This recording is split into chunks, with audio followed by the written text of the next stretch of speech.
Jadi Oh, tapi depresi juga kan perlu dibedakan antara depresi dan gangguan depresi. oke itu gimana tuh? Kalau depresi itu bisa dibilang wajar untuk kita Mmm, mengalami depresi. Jadi bedanya depresi dan gangguan depresi itu sederhananya ya, nanti mungkin, teman-teman psikolog dan yang lain-lain boleh menambahkan di kolom komentar. Depresi itu sederhananya adalah kita jelas ada sesuatu yang membuat kita sedih dan itu mmm, sesuatu kayak contohnya ada orang tersayang kita meninggal. iya, Kita depresi wajar untuk beberapa waktu, misalkan seminggu, 2 minggu. Tapi gangguan depresi itu ketika orang merasakan kesedihan yang mendalam tanpa stimulus yang jelas dan juga berlangsung dalam jangka waktu yang panjang dan mempengaruhi fungsi kita sehari-hari. Jadi nggak bisa kerja, nggak bisa belajar, nggak bisa ngurus diri, itu menjadi gangguan depresi. Tapi kalau depresi doang, itu nggak apa-apa banget, bahkan otak kita perlu gitu untuk ngerasain berbagai macam, emosi ini atau perasaan ini. Karena kan balik lagi otak kita nggak dirancang buat bahagia, otak kita dirancang untuk bertahan hidup, mmm, gitu. artinya penyebabnya apapun, itu bisa membuat gangguan depresi?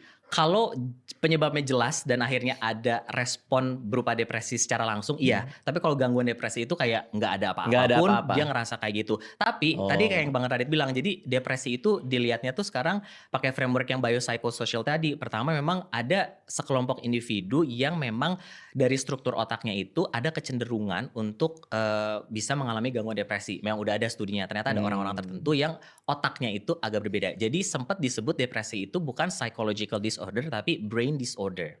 Iya, artinya masalah fisiologis Iya, masa otak. fisiologis. Tapi juga memang betul, apa yang terjadi sama kita, pengalaman yang terjadi di masa lalu itu juga bisa berdampak tentunya ke kesehatan mental kita. Jadi kita bisa Mmm, makanya perlu kita ngelihatnya tuh secara menyeluruh gitu. Jadi dari mulai mhm. si biologinya kayak apa, psikologisnya kayak apa, dan juga struktur sosial di mana individu tersebut hidup tuh kayak apa. Iya, artinya itu mungkin jadi dalam tanda kutip "bakat" juga gitu ya? Karena komposisi Iya, otaknya jadi kayak genetik lah ibaratnya lebih gitu. ini kan. Iya, ada yang bisa kayak gitu, ada juga yang enggak, gitu. Oh